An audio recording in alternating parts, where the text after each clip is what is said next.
Hello and welcome to IT Security Labs. Today we are completing support from Hackthebox.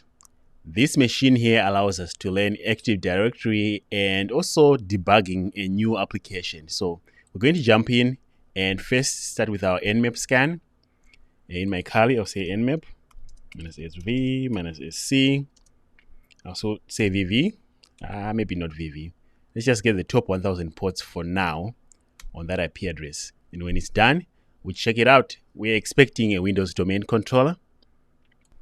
Okay, so as you can see, we have a lot of ports which is common for Active Directory environments like DNS, 88 for Kerberos, and some SMB ports here. Okay, so we can start from the top here. So here's DNS and Kerberos. We can try to enumerate some users in Kerberos here.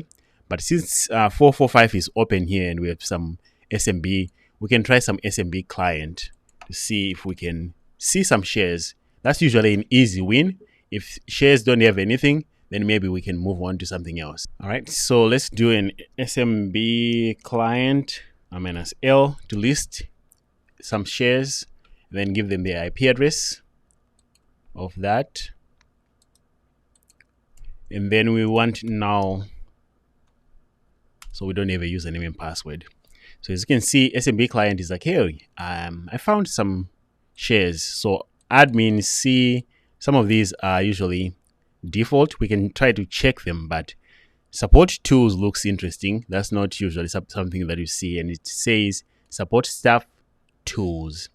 That is very important for us because now we know. So let's move on and try to see if we can use SMB client again. This time we would like to sign in, and we'll say /support without any password, and we're in. If I do a dir, I can see some support tools here. Looking at these tools, we can dump all of them, but it looks like it's a bunch of executable, like Party and sysinternal suite. Hopefully they are just the default. And Wireshark, zip portable.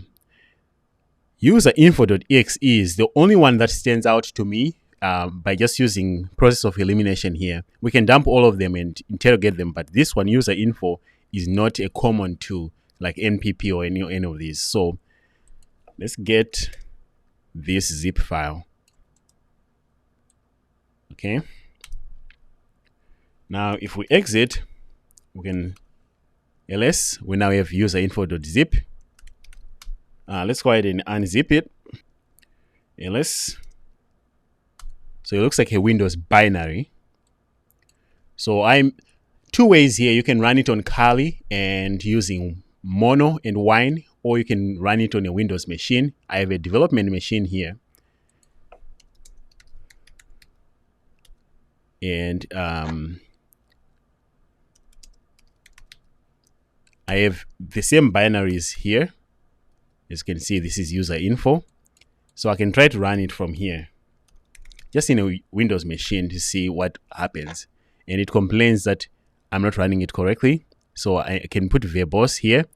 I can say find, then, or I can do a user. So I can say, let's run it. Find, what does it want? At least one of first or last is required. So find dash first IT security lab. Okay, so now it's not able to connect. So instead of finding first IT security labs, let me run it from my machine here, since this is connected to the domain, and I'll use mono. So I can say mono user info and find first IT security lab, or maybe I can just say first star. Would that work? No, it doesn't like that.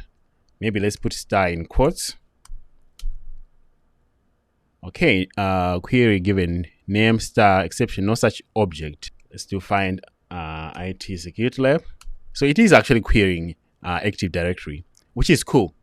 So this tool works. It's reaching out to LDAP. So when it reaches out to LDAP, it has to authenticate somehow. So we need to find out how it's authenticating. And there's a few ways you can do that.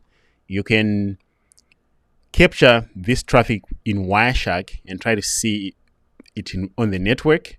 In fact, let's do that. And then I'll launch my Wireshark. I would like to watch on my tunnel 1. That's where my network is.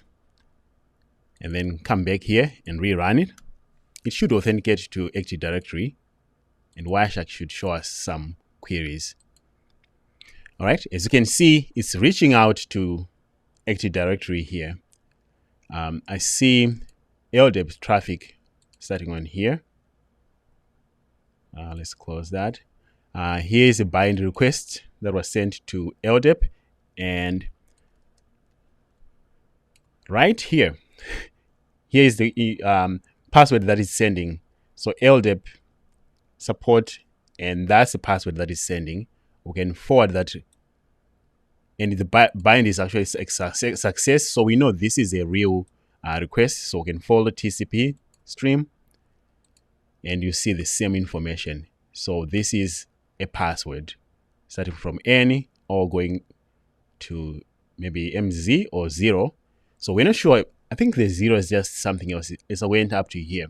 This the fun thing, Wireshark is kind of cool, but we found the password for LDAP, by the way. The cool thing that we can do to learn even more is to come here and open DNSPy. So you can install this tool. I have DNSPy 86 app. So we can just open that. And DNSPy allows us to go through binaries. So if you go to File, Open, then browse to where you kept your userinfo.exe and open. You notice that we now have user info. This is the actual code that is used to compile this binary. And the protected one here is usually interesting. Notice that we have get password.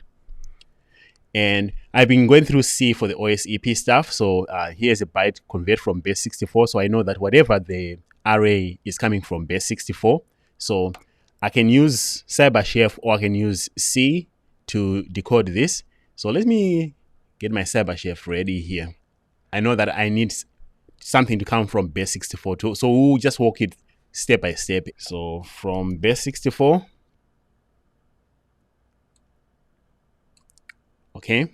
So we just need the encrypted string. We don't know it yet, but that's what this first one, the get password here, is talking about. Let's look at protected here. Encrypted string. So this is the actual encrypted string that they have in their source code. We can copy that, bring it back to CyberChef. So things are going to get ugly. So as you can see, it's not good looking, but they must be doing something else. So let's look at key byte. So they're using a key of Armando. And if you read through the whole thing, you can actually use XOR with a key of Armando. Yeah, let's leave that one the same. And still nothing. So that's, then here's a string. Oh, I forgot something here. Here's an array, protected key string, and they're also using 223, which is I think it's a binary. So we need to account for this 223 as well. So let's add another XOR and add our 223.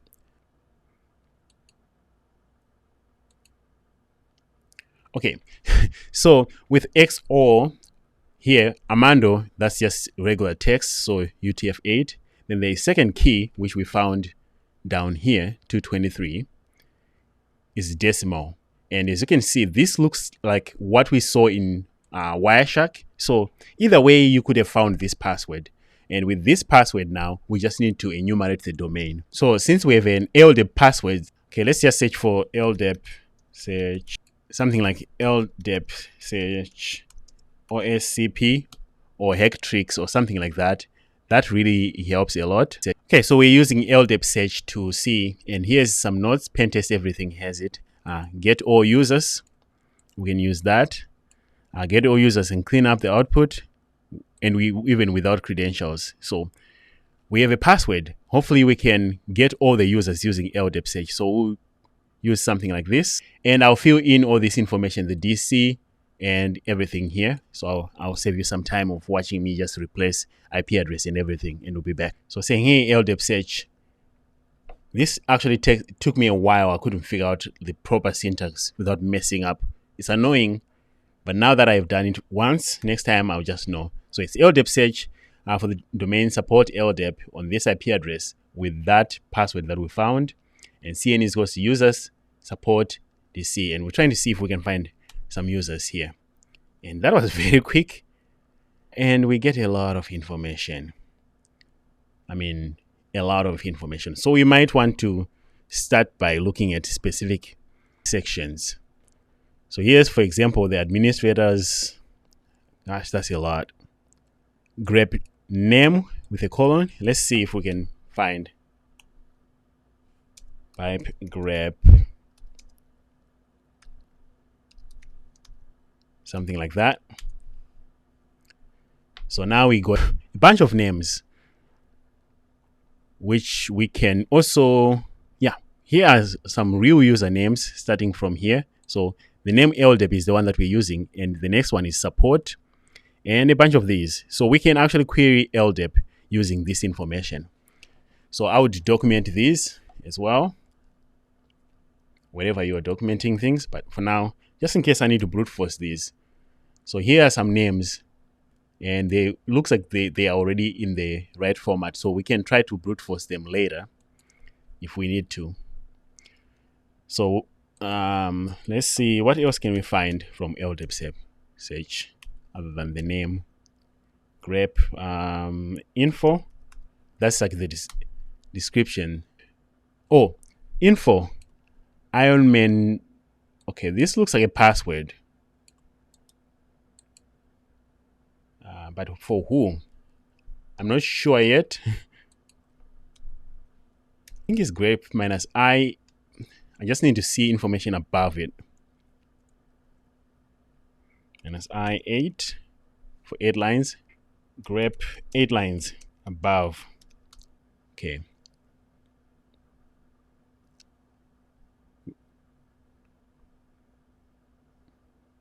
Oh, here's grep help. Okay, minus A, minus B. That's what they're talking about. Minus A, 8, minus B, 8. Then give me the info. All right. This is just going to dump at least enough so that I can see. So now that I see that this is the information here, so this is going to be member of shared support users. Okay, and I see that CN is goes to support. So this info is for the user support that we found earlier, which is the first one here, which looks like not a regular user account. It looks like a support account or service account. So we know that we have the creds, or at least we think with support, something like that. So now let's see if we can use if winrm and sign in with an account called support. And if that works, then we know. Or we can use psexec as well. But I like if winrm first. All right, so using if winrm, going to our IP address with user support and password like that. Let's see if this works. All right, and we're in. If we cd desktop,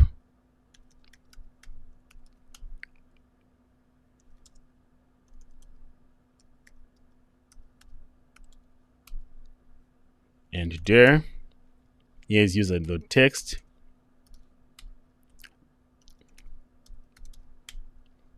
That was fun, being able to find the first user. Now that we are signed in, we can say net user. Let's see how many users are in here. Wow. They actually created users for all the people locally here as well. So these are all the users that we have. We might want to dump the password hashes here. I mean, maybe use mimikets. Let's see if we can. Who am I? /o. Do we have any interesting thing? Okay, they did a good job. Nothing there. As far as the groups are concerned, remote management users.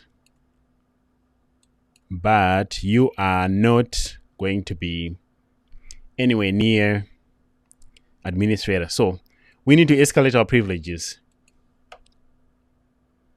Net user / domain. Is that a thing? Okay, so these are all the domain users, obviously. We don't know how they are related to the domain or if there's anything here. So Bloodhound is the best option. Tab, split this horizontally. So here we start new for J console.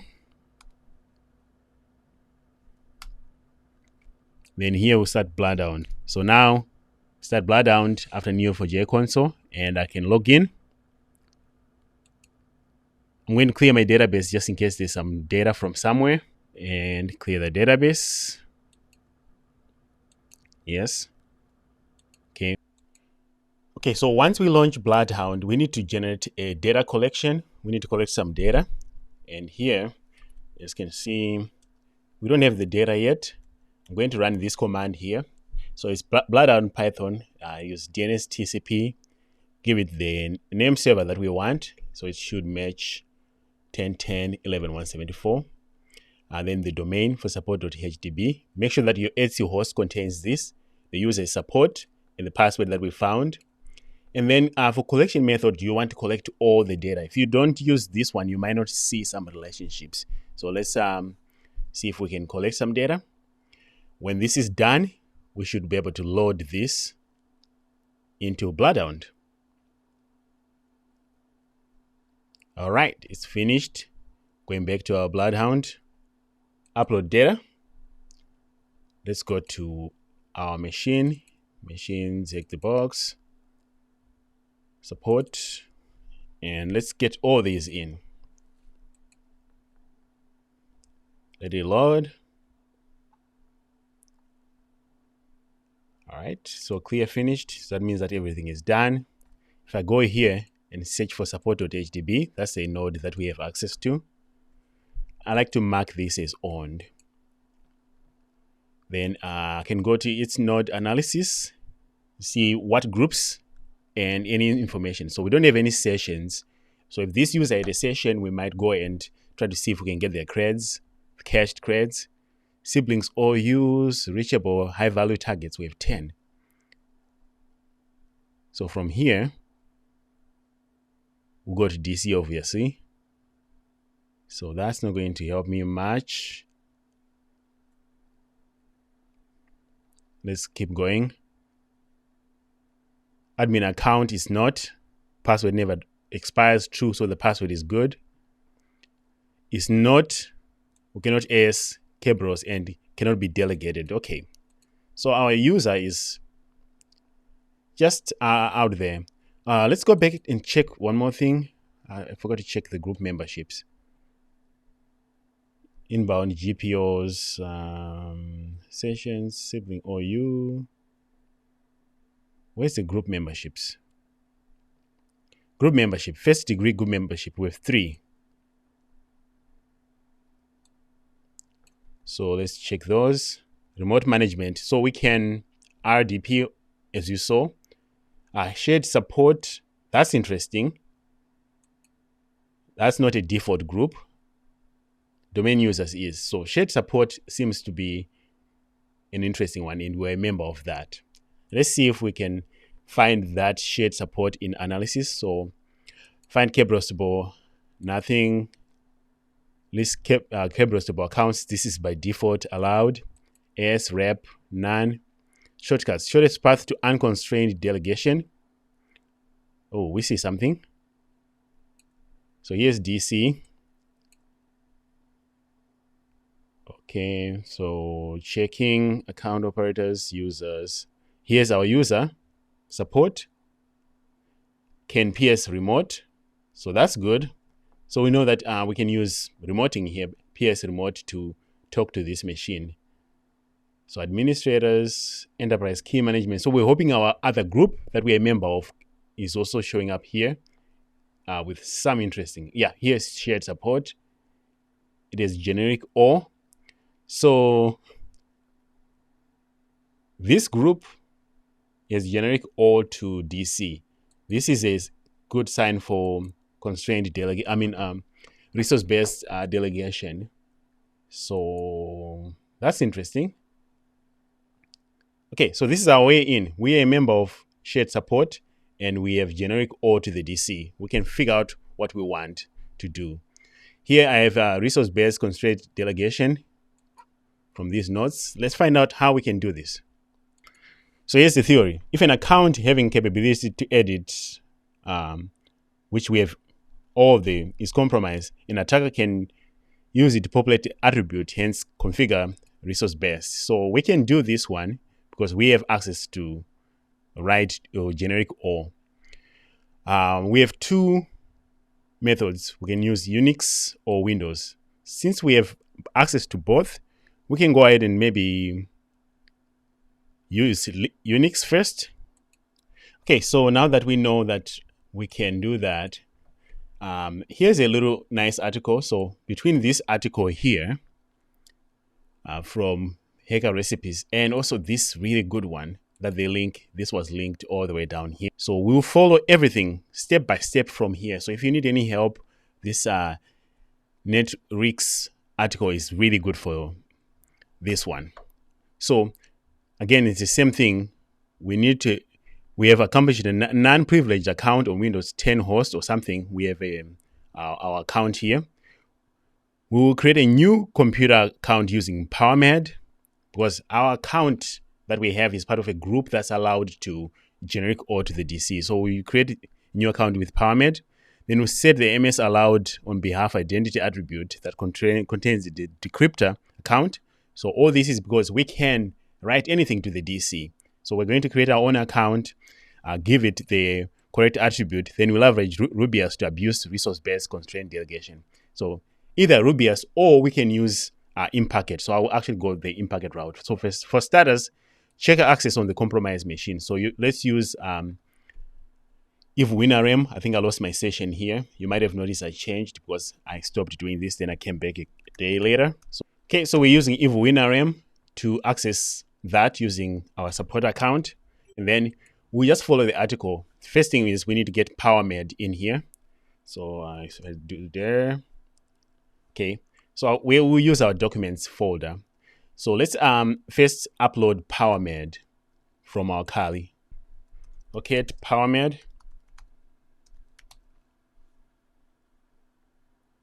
Okay, so we have PowerMed.ps1 over here. I think I have another version with capital P. Yeah, in lab 5. So I'm just going to go to lab 5 here. Too lazy to move the things around. So this is a lab 5 that I've done. And as you can see, I already have PowerMed and PowerView. So going back to our article, create a new account using PowerMed. So let's get PowerMed to our virtual machine. So first IP address, so 10.10.14.3, that's my Kali. So Python 3. Actually, with if winrm, I might be able to just upload it. Upload /root /lab5.ps1 to here. Let's see if it works. All right, here's my PowerMed. Import. I hope this works from here. Okay.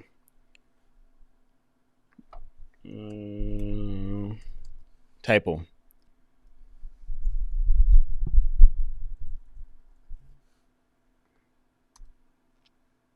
Do it that way. Okay, so we imported our module PowerMed.ps1. So that's first part here. It's kind of hard to see from the instructions, but that's what we do. Let's get our PowerView to here. But to do that, first let's find out where is my PowerView. Locate PowerView. I think it's capital P and capital V. So I already have it in lab 5. So let's upload it. to here. So PowerMed, PowerView, those are the tools that we're using so far. Import -module from here. I don't think Windows cares about caps. Okay, now that we imported our module, when we say get domain computer, it should work. And sure enough, it did. So here, we need the object SID. Make sure that this is copied correctly, because we need now to delegate this machine using the object SID. But as you can see, it was created today and everything is good. So add that to my notes here. Make sure that we keep that one handy. And then what else do we need to do? Okay, set AD computer, then the computer allowed delegate controlled with SPN. So something like this. So let's view this picture. So here's the set AD computer, target computer principal, allow delegate, then the machine that we want. Let's create something similar. Okay, so I like to follow this one. So I'm just going to use this, but in a modified version. So here is the final one. So we're setting the SD to the actual machine with the correct permissions. And this is our SID that we found earlier, S150. Then we set up a few variables, and then we do a get computer DC, then set object, allow delegate. So these are the three commands that we need to make sure that the object is set with the correct delegation permissions. So let's go back here and just paste. And the final one should work. Yep, it seems to work. All right, so now that we have it set, so instead of trying to put Rubius here, we can and follow the article like they're talking about here. But instead of Rubius, let's do it the in-packet way, because I think that instead of uploading Rubius binary and running it and wondering if it will be chewed by AD, we can just use in-packet. So this is the get SP. We could have used this one as well. So this was it. Impersonate administrator, domain controller. I think we need this one. So once the attribute has been modified, the in-packet script get.st.py can be performed necessary steps for impersonating st administrator. So we have an account. Let's use this one. I don't know if this worked. So let's try with in-packet. So get in-packet.st, that's already installed. We can give it our domain. So instead of uploading Rubius and going through Rubius, I'm just going to say, hey, let's impersonate with in-packet. And this is just the syntax, so we don't struggle too much. And then it needs the password for our hacker, which we set to password 123.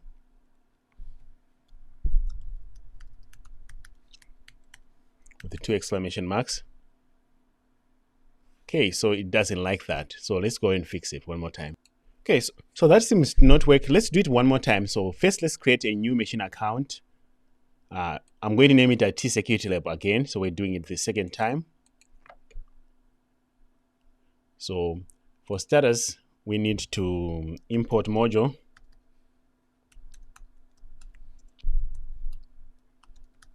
PowerMed.ps1. Then let's create our new account, new machine account. It's called IT Security Labs. And password, I just set it to password because I think something is going on there. So now that we have my machine account, we need to do the get domain computer to see if we can find that SID. Okay. So let's go to domain computer IT Security Labs. So it's actually created for sure. As you can see, it says restricted, but its object SID is this. Let's copy that.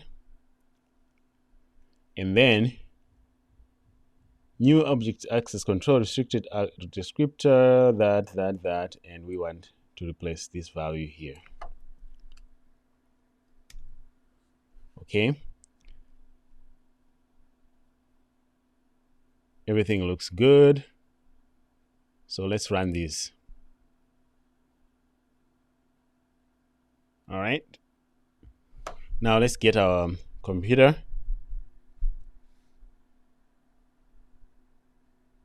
Okay. Then next, let's try to use get ST. So instead of hacker, it's going to be IT Security Labs with the password of password. Oh, actually, this one. IT Security Labs, password. Let's see if this works.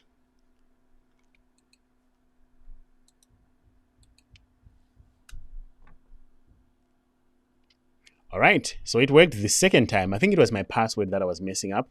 So now that we have administrator cache, but that's what you do. Then once you export it, we can use PS exec or WMI exec. It doesn't really matter which one you use. For me, I'm going to use WMI exec to see if we can access it. And this is the syntax. And we're in. WMI administrator, CD desktop. Give it to Hackthebox and submit the flag. All right, so that was support from Hackthebox. It's an easy machine, but as you can see here, it was a few things that we needed to do. So here's a few resources that you need to use. Otherwise, if you enjoyed this, please remember to like, subscribe, and share this video with everybody. Otherwise, thanks for being here and hope to see you next time.